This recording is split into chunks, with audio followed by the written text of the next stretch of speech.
तो आप लोग तो हमेशा आलू और साबूदाना का बना हुआ ओड़ा खाए हो, तो कभी केले से बना हुआ ओड़ा खाए हो क्या? कमेंट करके हमें बताइए। और ये व्रत का रेसिपी आप केले से साबूदाना का ओड़ा बना सकते हो। और जो लोग आलू खाते नहीं हैं या तो आलू खाने का जिसको माना है, तो वो ये केले के साथ साबूदाने का ओड़ा बना सकते हैं।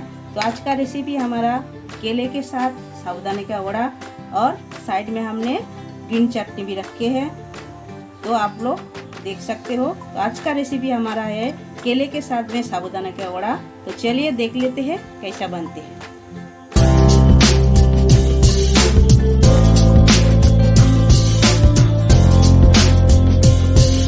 Hello everyone, welcome to my channel Shipra garu homemade food में आप सभी को स्वागत है। आशा करती हूँ आप लोग अच्छे हो और अच्छे से रहिए। आज हम और एक न्यू व्रत का रेसिपी आप लोगों के साथ शेयर करने वाली हूँ, जो अक्सर में व्रत में खाया जाता है। वो है साबूदाने का ओड़ा। तो साबूदाने का ओड़ा आप लोग हमेशा आलू का बना हुआ खाते हो, तो आज हम बनाएंगे केले का।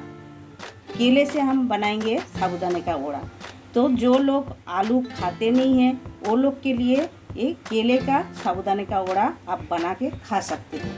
और ये बहुत ही टेस्टी लगती है। जैसा आप आलू का खाते हो वैसा ही ये उससे भी अच्छा लगेगा। तो आप लोग ज़रूर एक बार ट्राई कर सकते हो।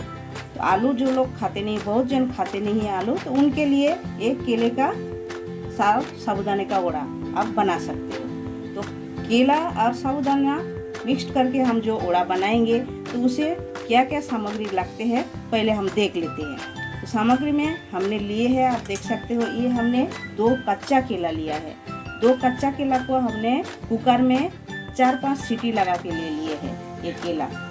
और हमें लगेगा, ये हमने ग्रीन चिल्ली यानी कि हरी मिर्ची हमने कूट के ले लिए हैं, या तो दरदरा करके आप लोग पीस के ले सकते हो।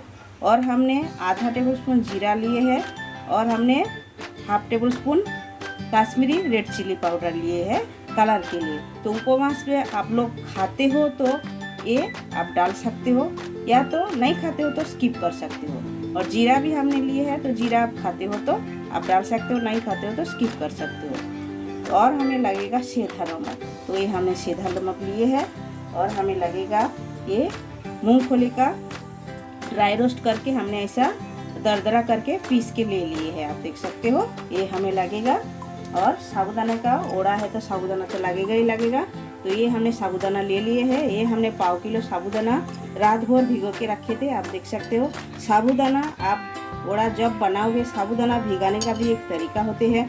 जब भी आप साबूदाना भिगाओगे, साबूदाना अच्छी तरह धो के साफ करके इसका एकदम सेम क्वांटिटी में पानी रखना चाहिए, तभी एकदम खुला खुला होएगा। देखिए ये साबूदाना हमारा भीग भी गया है और एकदम एक दाना खुला है, आप देख सकते हो एकदम। ये देखिए नरम भी है।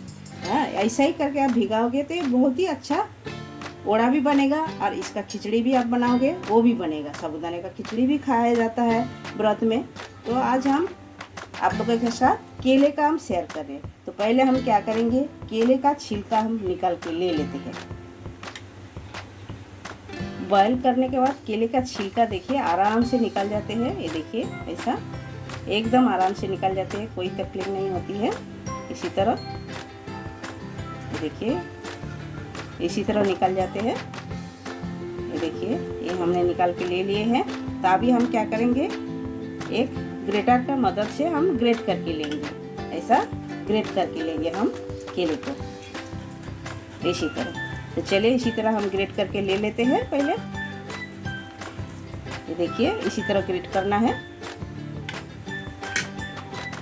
तो आप देख सकते हो केला हमने ग्रेट करके ले लिए हैं, एकदम अच्छी तरह हमने ग्रेट करके ले लिए हैं। तो अभी हम क्या करेंगे, ये जो साबूदाना हमने बाउल में भिगो के रखे हैं ये हम ले लेते हैं। इसके साथ में हम ग्रेट किया हुआ केला ये हम डाल देते हैं। देखिए ये हम डाल दिए हैं। और हम इसमें ऐड करेंगे ये कूटा हुआ हमारा ग्रीन चिल्ली, ये हम ऐड कर देते हैं। आप स्पाइसी जितना खाना पसंद करते हो वही हिसाब से डालिएगा। और ये जीरा ये भी हम डाल देते हैं। और ये Kashmiri red chilli powder colour के लिए हम डाल रहे हैं। आप व्रत में खाते हो तो डाल सकते हो। और भी थोड़ा सा हम ग्रीन चिली डाल दिए हैं। और हम इसमें ऐड करेंगे ये जो हमने मूंगफली ड्राई रोस्ट करके दरदरा करके पीस के रखे हैं, ये भी हम इसमें 3 टेबलस्पून डाल देते हैं भर के। और भी हम थोड़ा सा डाल देते हैं। तो ये जितना डाल दोगे ये खाने में उतना ही टेस्ट लगेगा। और हम सेंधा नमक टेस्ट के मुताबिक हम डाल देते हैं। तो ये हम डाल दिए हैं। अभी हम क्या करेंगे, सारी चीज़ों को अच्छी तरह मिक्स कर लेते हैं। हाथों की मदद से मिक्स करना है अच्छी तरह।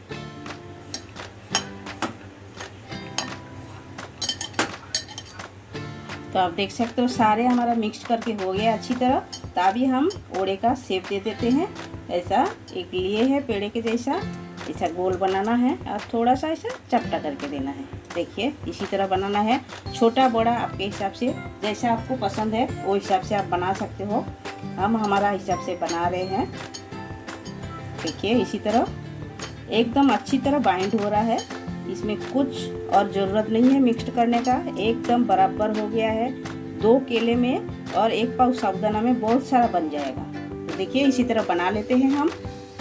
तो ये आप देख सकते हो सारे पीसेस हमने बना के ले लिए हैं। देखिए 2 केले और 1 पाव साबुदाना में 24 पीसेस हमारा बन के हो गया है। तो चलिए अभी फ्राई करते हैं। तो गैस चालू करके हमने कढ़ाई बिठा दिया है। कढ़ाई में तेल भी डाल दिया, तेल भी हमारा गर्म हो गया है। तो अभी हम ये साबुदाने का ओड़ा हम छोड़ देते हैं एक एक करके। और गैस का फ्लेम एकदम मीडियम में रखना है, ज़्यादा हाई में नहीं।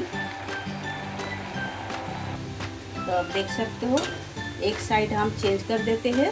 देखिए कितना बढ़िया तरीके से फूगा है। देखिए तो ये हम एक साइड हो गया है, दूसरा साइड हम चेंज कर देते हैं इसी तरह। देखिए ये साइड में हम ऐसा लाल करके फ्राई करके ले लेते हैं। तो ये आप देख सकते हो फ्राई करके हमारा हो गया है। हम निकाल के ले लेते हैं। तो चलिए इसी तरह हम सब फ्राई करके ले लेते हैं। तो जब भी आप लोग फ्राई करोगे ऐसा एक पेड़ा लेके थोड़ा सा ऐसा दबा के, मतलब साइड में ऐसा थोड़ा सा हवा जाने के लिए रास्ता बना दीजिएगा। क्योंकि ये जब फ्राई करोगे तो तेल में उड़ेगा नहीं। तो क्योंकि ये एकदम गोल है तो अंदर तक हवा भी जाना चाहिए, इसीलिए थोड़ा सा वैसा दबा के डाल सकते हो। फिर तेल में जब फ्राई करोगे उड़ के आएगा नहीं। तो आप लोग देख सकते हो केले के साथ में साबुदाने का ओड़ा हमारा तैयार हो गया है। और व्रत के लिए ये एकदम परफेक्ट है, आप लोग बना सकते हो। और देखिए ये बहुत ही क्रंची बनता है और बहुत देर तक क्रंची रहता है। क्योंकि हमने केले से बनाया है तो इसीलिए बहुत देर तक क्रंची रहता है और ऐसा फूगा हुआ रहता है। और जब भी आप लोग फ्राई करोगे ये ऐसा थोड़ा सा दबा के आप फ्राई कर सकते हो, क्योंकि तेल उड़ के आएगा नहीं। और ये एकदम आप डायरेक्ट छोड़ दोगे तो क्या होएगा, एकदम फूक जाएगा, हवा पास नहीं होएगा तो तेल उड़ सकता है। तो आप थोड़ा सा दबा के तेल में छोड़ोगे तो उड़ेगा नहीं और अच्छी तरह से फ्राई हो जाएगा। तो आप लोग ये रेसिपी व्रत के लिए एक बार ट्राई कर सकते हो और बहुत ही बढ़िया टेस्ट लगता है। और साइड में हमने ग्रीन चटनी रखा है। ग्रीन चटनी का रेसिपी हमने पहले छोड़ा है, साबुदाने का हमने पूरी छोड़ा है। तो हम लिंक दे देंगे वीडियो में, आप लोग देख सकते हो उसी में जाके हमने कैसा बनाया है ग्रीन चटनी। तो चलिए ये रेसिपी आप लोग घर पर एक बार ट्राई कीजिए, खाइए व्रत में बना के। और अच्छा लगा तो लाइक शेयर कमेंट जरूर कीजिएगा। और जो लोग हमारे चैनल में नए हो प्लीज़ चैनल को सब्सक्राइब कर लीजिएगा और साइड में बेल आइकन प्रेस कर दीजिएगा। जब भी मैं नए वीडियो अपलोड करूँगी आप लोगों को तुरंत मिल जाएगा। आप सभी लोग आपका कीमती टाइम हमें देने के लिए आप सभी को बहुत बहुत शुक्रिया। फिर मिलते हैं न्यू रेसिपी के साथ, तब तक के लिए सभी लोग अच्छे से रहिए।